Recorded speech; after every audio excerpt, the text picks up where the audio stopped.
చాలా సంతోషంగా ఉంది. మండు టెండలో ఇంత పెద్ద సంఖ్యలో తరలి వచ్చారు. మిమ్మల్ని అందరినీ చూసిన తర్వాత సూర్యుడు కూడా మబ్బుల చాటుకు వెళ్ళిండు. ఎందుకంటే మీకు చల్లటి ఆహ్లాదకరమైన వాతావరణం ఇవ్వాలని చెప్పి ఆ సూర్యుడు కూడా భావించాడేమో ప్రస్తుతం చల్లగా ఉంది అని చెప్పి నేను ఈ సందర్భంగా సవినయంగా తెలియజేసుకుంటున్నా. ఈరోజు మన స్టేషన్ గన్పూర్ నియోజకవర్గంలో దాదాపు 60,62,00,000 రూపాయలతో 7 సబ్స్టేషన్లను 4 ప్రారంభోత్సవం చేసుకున్నాం, 3 శంకుస్థాపన చేసుకున్నాం. ప్రధానంగా ఇవాళ లింగంపల్లిలో 33/11 kV సబ్స్టేషన్కు ప్రారంభోత్సవం చేసుకున్నాం.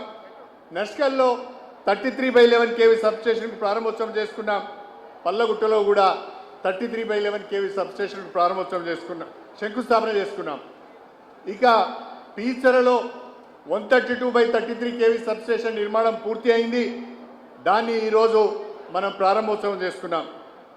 చిల్పూర్ మండలం కొండాపూర్లో 33/11 kV సబ్స్టేషన్ పూర్తి అయింది. దాన్ని ఇనాగరేషన్ చేసుకున్నాం. అదేవిధంగా జఫర్గఢ్ మండలం సాగరంలో 33/11 kV సబ్స్టేషన్ ఈరోజు పూర్తి అయింది, మనం ప్రారంభోత్సవం చేసుకున్నాం. రఘునాథ్పల్లి మండలం కుర్చపల్లిలో కూడా ఈరోజు 33/11 kV సబ్స్టేషన్ను మనం నిర్మాణం పూర్తి చేసుకున్నాం, ప్రారంభోత్సవం చేసుకున్నాం. బహుశా ఒక్క నియోజకవర్గంలో ఒకే రోజు మన పెద్దలు మల్లు బట్టి విక్రమార్క చేతుల మీదుగా 60,62,00,000 రూపాయల అభివృద్ధి పనులకు ప్రారంభోత్సవాలు శంకుస్థాపనలు చేసుకోవడం చాలా సంతోషకరమైన విషయం. అందుకు మా నియోజకవర్గ ప్రజలందరి తరఫున, మా రైతుల తరఫున మీకు ప్రత్యేకమైన ధన్యవాదాలు తెలుపుకుంటున్నాం. ఈరోజు ఈ సబ్స్టేషన్లన్నీ ప్రారంభం జరిగినవి. ఈ సబ్స్టేషన్లన్నీ కూడా వ్యవసాయ రంగానికి, గృహ అవసరాలకు కూడా కరెంటును అందించబోతున్నాయి. స్టేషన్ గన్పూర్ నియోజకవర్గంలో నాణ్యమైన విద్యుత్తు అందించే ప్రయత్నంలో భాగంగానే ఈ సబ్స్టేషన్ల నిర్మాణాన్ని పెద్ద ఎత్తున చేపట్టడం జరిగింది అని చెప్పి నేను ఈ సందర్భంగా తెలియజేసుకుంటున్నా.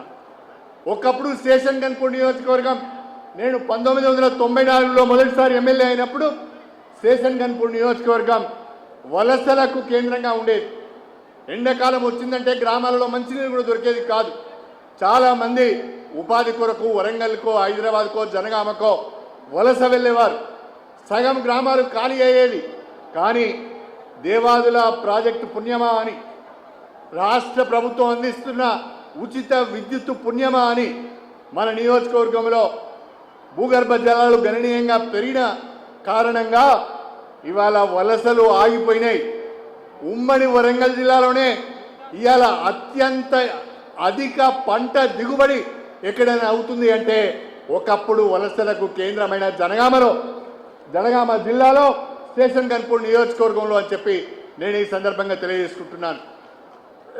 ఈ యాసంగిలో మా నియోజకవర్గంలో దాదాపు 25,000 ఎకరాల్లో మొక్కజొన్న వేశారు. ఒక్కొక్క ఎకరంలో 40 క్వింటాల మొక్కజొన్న వచ్చింది. అంటే దాదాపు 1,00,000 మెట్రిక్ టన్నుల మొక్కజొన్న మా నియోజకవర్గంలో వచ్చింది. అదేవిధంగా దాదాపుగా 1,00,000 ఎకరాలలో వరి సాగు అయింది. ఆ వరి సాగు కూడా దాదాపు 2,00,000 మెట్రిక్ టన్నుల వరకు వరి ధాన్యం దిగుబడి అయింది. ప్రభుత్వం కొనలేని పరిస్థితి వచ్చింది. తెలంగాణలో పండుతున్న వరి ధాన్యాన్ని కానీ, మొక్కలను కానీ, పంటలను కానీ కొనుగోలు చేయలేమని చెప్పి కేంద్ర ప్రభుత్వం చేతులెత్తేసింది. కేంద్ర ప్రభుత్వం చేతులెత్తేసిన మన రాష్ట్ర ముఖ్యమంత్రి రేవంత్ రెడ్డి గారు, మన రాష్ట్ర డిప్యూటీ సీఎం మల్లు బట్టి విక్రమార్క గారు రైతులు అవస్థలు పడవద్దు, ప్రజలు అవస్థలు పడవద్దు అని ఆలోచన చేసి రాష్ట్ర ప్రభుత్వమే ఆ భారాన్ని భరించి దేశంలో ఎక్కడ లేని విధంగా ఇవాళ రైతు పండించిన వరి ధాన్యాన్ని, మొక్కజొన్నను కూడా చివరి గింజ వరకు కొనుగోలు చేస్తున్నందుకు ప్రభుత్వానికి హృదయపూర్వకంగా మనందరం గట్టిగా చప్పట్లతో ధన్యవాదాలు తెలపాలని చెప్పి నేను ఈ సందర్భంగా మీ అందరికీ కూడా సవినయంగా తెలియజేసుకుంటున్నాను. మా నియోజకవర్గం వ్యవసాయ కేంద్రమైన నియోజకవర్గం. చక్కగా దేవాదుల ప్రాజెక్టు ద్వారా 7 రిజర్వాయర్లు వచ్చినాయి. చెరువులు, కుంటలు నింపుకుంటున్నాం. తద్వారా భూగర్భ జలాలు గణనీయంగా పెరిగినాయి. కరెంటు వాడకం కూడా గణనీయంగా పెరిగింది. మీరు మా నియోజకవర్గానికి వచ్చిన సందర్భంగా మా నియోజకవర్గానికి మా ప్రజల తరఫున, మా రైతుల తరఫున మిమ్మల్ని ఒక కానుక ఇచ్చిపోవాలని చెప్పి నేను ఈ సందర్భంగా కోరుతున్నాను. ఇవాళ మా నియోజకవర్గంలో రఘునాథపల్లి మండల కేంద్రంలో 132/33 kV సబ్స్టేషన్ ఉన్నది. అక్కడ అదనంగా 12 ఎకరాల ప్రభుత్వ భూమి ఉన్నది. మా నియోజకవర్గానికే కాకుండా పాలకుర్తి జనగామం కూడా ఉపయోగపడే విధంగా రఘునాథపల్లి మండల కేంద్రంలో ప్రస్తుతం ఉన్న 132/33 kV సబ్స్టేషన్ 220 kV సబ్స్టేషన్గా అప్గ్రేడ్ చేయాలని చెప్పి నేను మీకు విజ్ఞప్తి చేస్తున్నా. అది కనుక అప్గ్రేడ్ అయితే మా స్టేషన్ గన్పూర్లో ఇక ఎన్నడూ కూడా ఇంకా వచ్చే 25 సంవత్సరాల వరకు కూడా మనకు విద్యుత్ సమస్యలు ఉండబోవు అని చెప్పి నేను ఈ సందర్భంగా మీకు సవినయంగా తెలియజేసుకుంటున్నా. అదేవిధంగా అనేక గ్రామాలలో ఇండ్ల మీదుగా గ్రామాల మీదుగా ఆవాసాల మీదుగా 33/11 kV లైన్స్ పోయినాయి. అనేక గ్రామాలలో ఇండ్ల మీదుగా సర్వీస్ లైన్స్ పోయినాయి. ఆ సర్వీస్ లైన్స్ షిఫ్ట్ చేయాలి అంటే NPDCL వాళ్ళు డబ్బులు కట్టమంటారు. గ్రామ పంచాయతీల దగ్గర డబ్బులు లేవు. వాళ్ళు పాపం ఇబ్బందులు పడుతున్నారు. నేను ప్రత్యేకంగా పెద్ద మనసు చేసుకొని మా డిప్యూటీ సీఎంలను మా పేద ప్రజల పక్షాన కోరుతున్నాను. మా నియోజకవర్గంలోని 7 మండలాలు మున్సిపాలిటీ అన్నీ ఎక్కడెక్కడైతే గ్రామాల మీదుగా ఇండ్ల మీదుగా లైన్స్ పోయినాయో అవన్నీ నేను ఎస్టిమేట్ చేపించాను. ఆ ఎస్టిమేట్ ఆ రిప్రజెంటేషన్ మీకు ఇస్తాను. దయచేసి వచ్చే 6 నెలల్లో మా నియోజకవర్గంలో ఇండ్ల మీదకి వెళ్ళి గ్రామాల మీదకి వెళ్ళే 33/11 kV లైన్స్ కానీ సర్వీస్ లైన్స్ కానీ తొలగించాలి.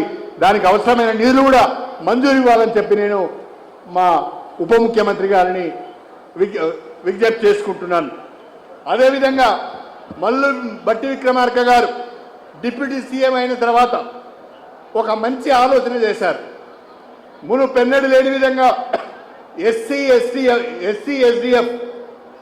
ఎస్డిఎఫ్ పంచాయతీ రాజ్కి సంబంధించి ఆర్ఎండ్కి సంబంధించిన నిధులను పూలప్ చేసి మొన్న మన నియోజకవర్గంలోని 7 మండలాలలో దాదాపు ఒక 100 గ్రామాలలో ఎస్సీ కాలనీలలో చక్కగా సీసీ రోడ్లు వేసుకున్నాం. అదేవిధంగా ఎస్టీ కాలనీలో కూడా సీసీ రోడ్లు వేసుకున్నాం. పోయిన సంవత్సరము నా ఒక్క నియోజకవర్గంలోనే దాదాపు 12 కోట్ల రూపాయల విలువైన సీసీ రోడ్లను ఎస్టీ కాలనీలో నేను చేయడం జరిగింది. అది కాకుండా ఒక 15 కోట్ల రూపాయల SDF వచ్చింది. దాంతో కూడా మేము గ్రామాల్లో సీసీ రోడ్లు వేసుకున్నాం. దాంతో పాటుగా EGS కింద కూడా మరొక 15 కోట్ల రూపాయలతోని సీసీ రోడ్లు వేసుకున్నాం.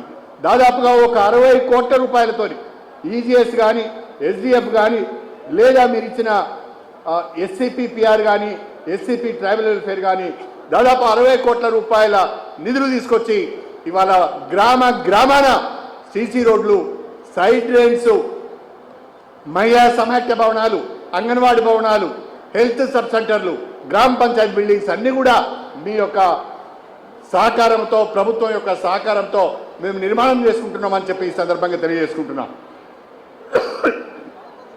అందుకే డిప్యూటీ సీఎం గారికి నా విజ్ఞప్తి ఏంటి అంటే ఈ ఆర్థిక సంవత్సరం కూడా పంచాయతీ రాజ్ ఆర్ఎండ్బికి సంబంధించిన ఎస్టీ ఎస్డిఎఫ్ను కూడా పూలప్ చేసి 2వ విడత రాష్ట్ర వ్యాప్తంగా ఉన్న దళిత వాడలలో, గిరిజన తండాలలో సీసీ రోడ్లు కానీ సైడ్ డ్రైన్స్ కానీ వేసుకోవడానికి అవకాశం కల్పించాలని చెప్పి మా దళిత బిడ్డల తరఫున నేను మీకు ప్రత్యేకంగా విజ్ఞప్తి చేసుకుంటున్నాను. దయచేసి దాన్ని కూడా అంగీకరించాలని చెప్పి ఈ సందర్భంగా నేను కోరుతున్నాను. ఇంకా అనేక సమస్యలు ఉన్నాయి, కానీ మీకు వ్యక్తిగతంగా మళ్ళీ కలిసి ఆ విషయాలను కూడా మీ దృష్టికి తీసుకొస్తానని చెప్పి నేను ఈ సందర్భంగా సవినయంగా తెలియజేసుకుంటూ, ఈరోజు మీరు మా నియోజకవర్గానికి వచ్చి 60 కోట్ల రూపాయల విలువైన పనులకు ప్రారంభోత్సవాలు, శంకుస్థాపనలు చేసి మేము అడిగిన విజ్ఞప్తిని కూడా మన్నించి మాకు హామీలు ఇస్తారు, దానికి సంబంధించిన ప్రొసీడింగ్స్ కూడా ఇస్తారు అని ఆశిస్తూ మీ దగ్గర సెలవు తీసుకుంటున్నాను. అందరికీ నమస్కారం. జై కాంగ్రెస్.